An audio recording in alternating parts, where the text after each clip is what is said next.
नमस्कार दोस्तों, आप सभी का स्वागत है आज के विचार में। तो आज 25 सितंबर 2023। तो आज का मुख्य विचार है कि जब हम किसी बात को तर्क के साथ किसी को समझाने में असमर्थ हो जाते हैं तो उस बात को धर्म के साथ जोड़ दिया जाता है। तो ये था आज का विचार। तो अब बात करते हैं 25 सितंबर के साथ जुड़ी हुई 25 सितंबर के दिन के साथ जुड़ी हुई विशेष घटनाओं के बारे में। और दोस्तों, अभी तक अगर आपने चैनल को सब्सक्राइब नहीं किया तो चैनल को सब्सक्राइब जरूर कर ले, ताकि हर नए दिन का आने वाला नोटिफिकेशन विचार जो आप तक पहुंचता रहे। तो 25 सितंबर 1639 में अमेरिका में पहली बार और पहली प्रिंटिंग प्रेस शुरू हुई। 25 सितंबर 1818 में किसी मनुष्य का खून दूसरे मनुष्य को देने की जो शुरुआत हुई, तो पहली बार 25 सितंबर 1818 को जो मनुष्य का खून था वो दूसरे मनुष्य को लगाया गया, दिया गया। 25 सितंबर 1844 में कनाडा और अमेरिका में पहली बार कौमांतरी क्रिकेट मैच खेला गया, तो जिसमें कनाडा ने 23 दौड़ों के साथ वो जेतू रहा। 25 सितंबर 1920 को भारत के प्रसिद्ध रॉकेट वैज्ञानिक सतीश धवन का जन्म हुआ। 25 सितंबर 1885 को असेंबली में वोट पड़ा, पंजाब की जो असेंबली में वोट पड़ा, और श्रोमणी अकाली दल के सुरजीत सिंह बरनाला उस वक्त मुख्यमंत्री बने। तो ये थे 25 सितंबर के साथ जुड़ी विशेष घटनाओं के बारे में। तो अब बात करते हैं दलाई लामा के बारे में। तो अब जो मौजूदा समय में 14वें दलाई लामा हैं, जो वो पश्चिम और भारतीय मीडिया में जो अहिंसा के पैरोकार की और एक अच्छे इंसान की ओर से की तरह उसको प्रचारा जाता है, और जगह जगह उसकी जो लेक्चर करवाए जाते हैं, भाषण करवाए जाते हैं। तो उसको 1889 में पश्चिमी जगत की ओर से, पश्चिमी देशों की ओर से नोबेल शांति का जो एक पुरस्कार दिया गया था दलाई लामा को। तो दलाई लामा का ये अक्स, ये रूप 1959 से बाद में ही लगातार ये बनाया जाता रहा है। तो ये सारी जो इसकी जदोजहद है, इसके कारण ये इनकलाब से पहले तिब्बत और इस दलाई लामा के जो काम को, तो इसके जो असली कारनामे है उसको बहुत होशियारी से उसके ऊपर से ध्यान जो है हटा दिया जाता है। तो सच्चाई इसमें यह है कि 1949 में चीन के बीच जो हुई इनकलाबी तब्दीलियों के बाद से पहले जो तिब्बत था, ये और शांति समाजों की तरह ही एक शांति समाज था, शांति एक राज्य था। तो ये एक शांति समाज ही था, मगर ऐसे शांति समाज की जकड़ किसी भी और समाज के मुकाबले, जो पकड़ थी जो इसकी, और समाज के शांति समाज के मुकाबले इसकी जो पकड़ थी वो बहुत ज़्यादा थी। तो सन 650 में तिब्बती राजे सोंग सतन काम्पो के समय में तिब्बत में जो जो सामंती राज था, तो ये सामंती समाज का, ये सामंती राज का जो शुरुआत हुई है उस समय, तो उसने चीन और नेपाल की रानियों के साथ शादी की उस राजे ने, और जिनका एक आपस में साझा, उसमें एक साझ जो थी वो पैदा हुई दोनों जगहों में। तो यही कारण है कि तिब्बत में शांति प्रबंध को चलाने के लिए वो इसके ढंग तरीके भी सीख रहा था। तो इसके प्रभाव के कारण तिब्बत में बुद्ध मत का वो दाखला होता है, और बुद्ध मत ने उसके पुराने जो विश्वास थे या अंधविश्वास थे, या उनके विश्वासों के साथ मिलके, तो जो लामा था दलाई लामा, इसकी धारा की शुरुआत हुई।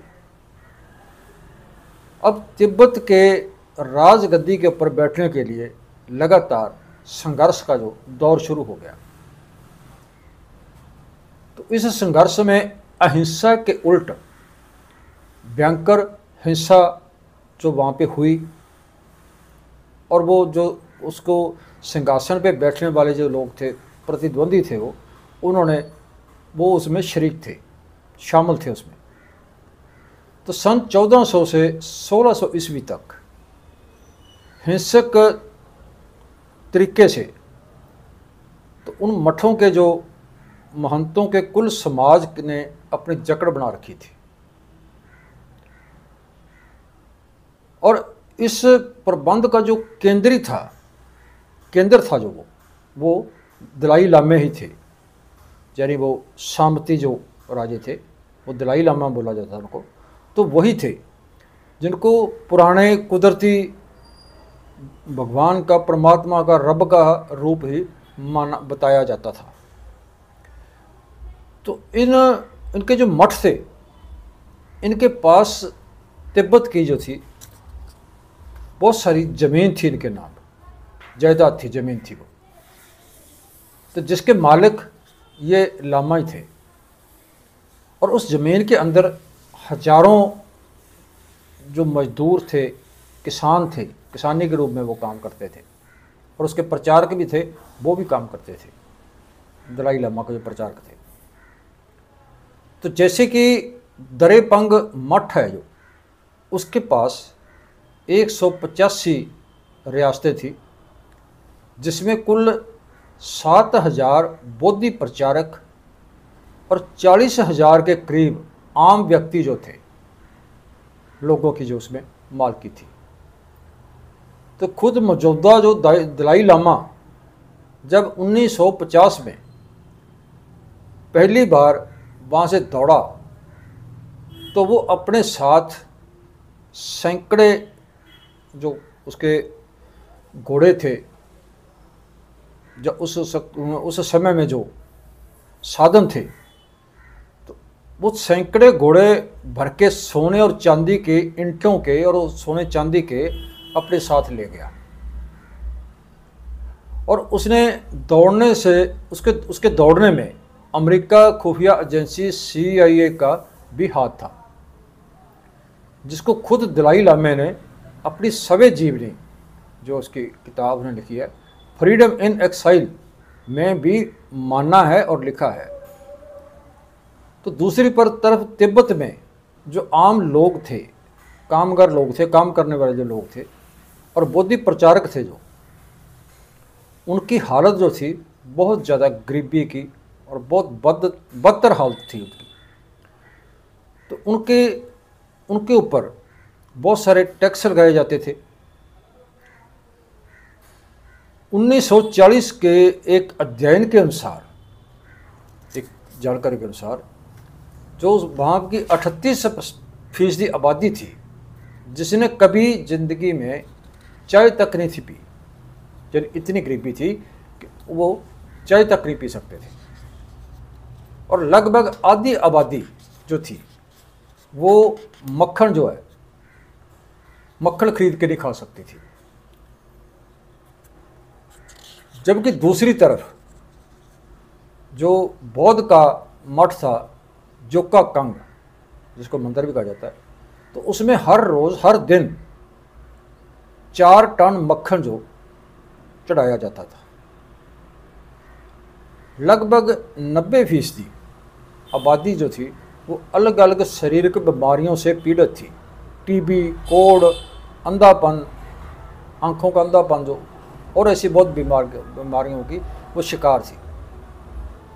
तो ये तिब्बत की भौतिक स्थिति के कारण ही था कि वहाँ जो बीमारियाँ थी आम से ज़्यादा थी। तो जनतक जीवन में सन्यासी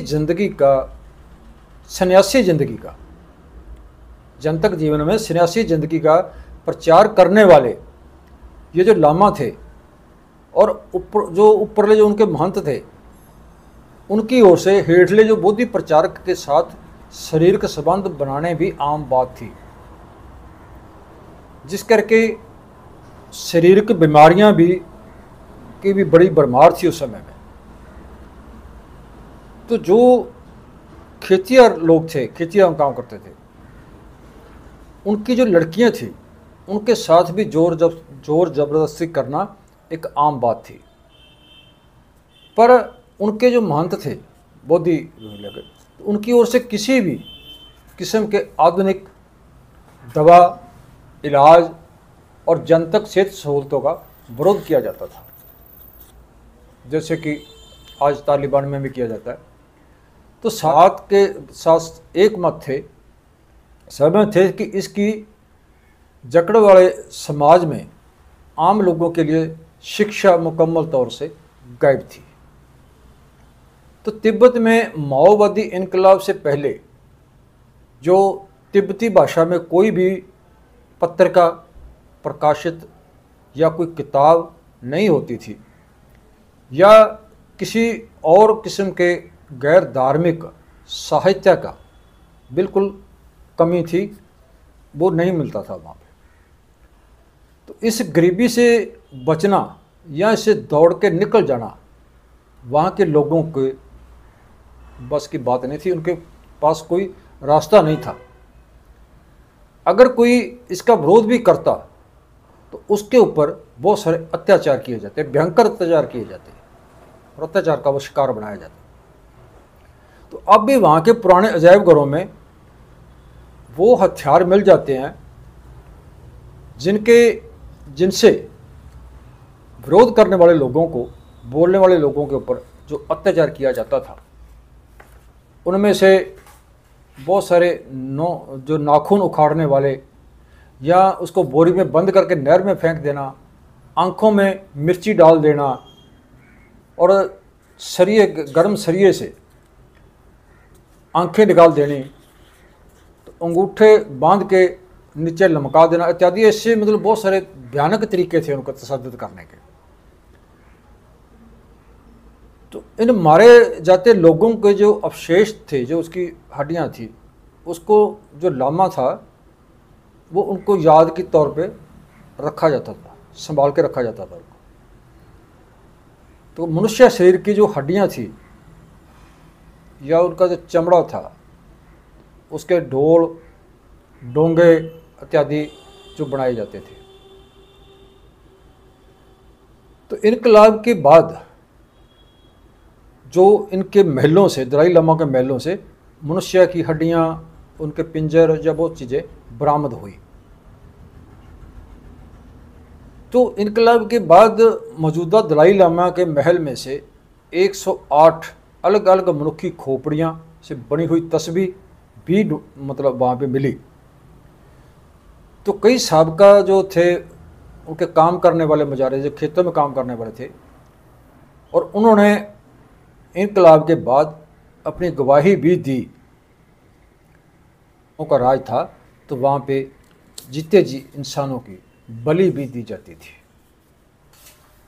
और सन 1948 में माओवादी इनकलाब की जीत को रोकने के लिए की उम्मीद के साथ 21 लोगों की बलि दी गई थी। तो इस सारे का जो अंत था वो तिब्बत में चीनी लोक मुक्ति सेना की दखल अंदाजी के बाद हुआ। तो वहाँ के जो लोग थे, मजदूर लोग थे, कामगार लोग थे, उनको आज़ाद कर दिया गया। तो उनके ऊपर जो कर्ज था, सामंती मालिकों की ओर से जो कर्ज था वो माफ़ कर दिया गया। उनका लगान जो था वो भी माफ़ कर दिया गया। और जो जबरी उनसे मजदूरी करवाई जाती थी, मुफ्त मजदूरी करवाई जाती थी, उसके ऊपर भी रोक लगा दी गई। तो 1955 तक पहले स्कूल वहाँ पे खुलने शुरू हो गए और जुलाई 1957 आते आते 79 प्राइमरी स्कूल कायम हो चुके थे तिब्बत के अंदर। तो जिनमें 6000 के करीब विद्यार्थी जो बच्चे थे वो दाखिल हुए। तो साक्षरता दर जो कि 2% से भी कम थी, तो 2 दशक के अंदर अंदर वो पूरी मुकम्मल होने की ओर बढ़ने लगी। तो पहले अखबार, किताबें, पर्चे और मैगजीन तो पहले वो उसमें छपने शुरू हो गए। तिब्बती टाइपराइटर भी विकसित हो गए। रवायती तिब्बती दवाई विज्ञान का अध्ययन किया गया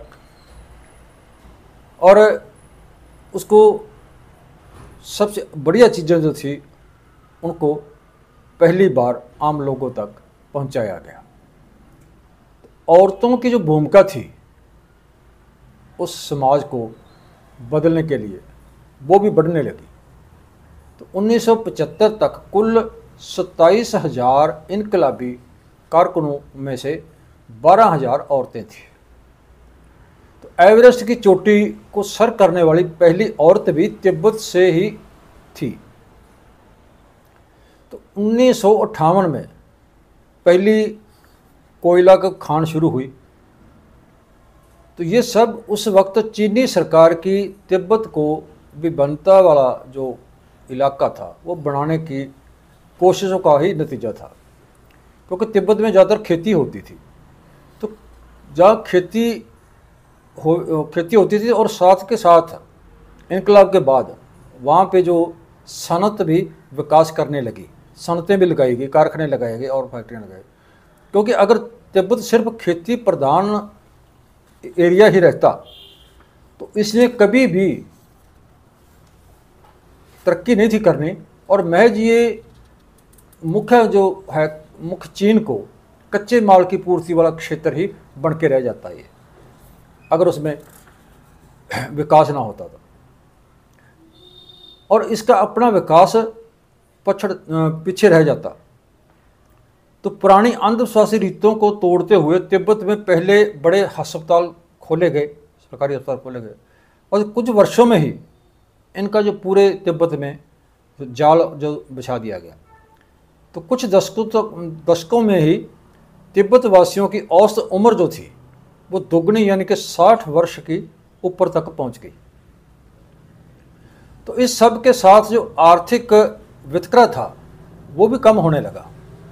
तो 1976 में माओ की मौत के बाद जो पूंजीवादी मार्गी लोग जो थे वो चीन की सरकार पर हावी हो गए,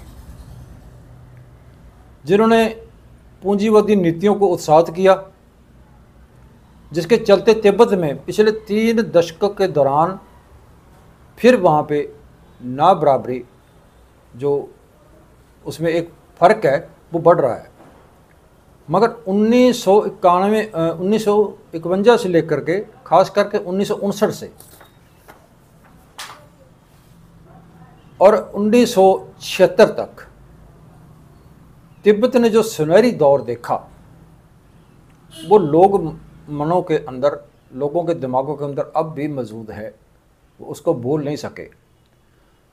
तो इस दौर की जो कामयाबियों की बात पूंजीवादी मीडिया भी कुछ हद तक मानने को मजबूर उनको भी होना पड़ा। जो पूंजीवादी मीडिया है वो भी इस बात को मानता है कि वो दौर था जो 1959 से 1976 का जो तिब्बत का था वो बहुत सुनहरी दौर था, चाहे वो कितना भी चीन या माओ के विरोध में क्यों ना हो, तब भी वो जो मीडिया है, पूंजीवादी मीडिया, वो इस बात को मानता है। तो ये था तिब्बत के बारे में जानकारी।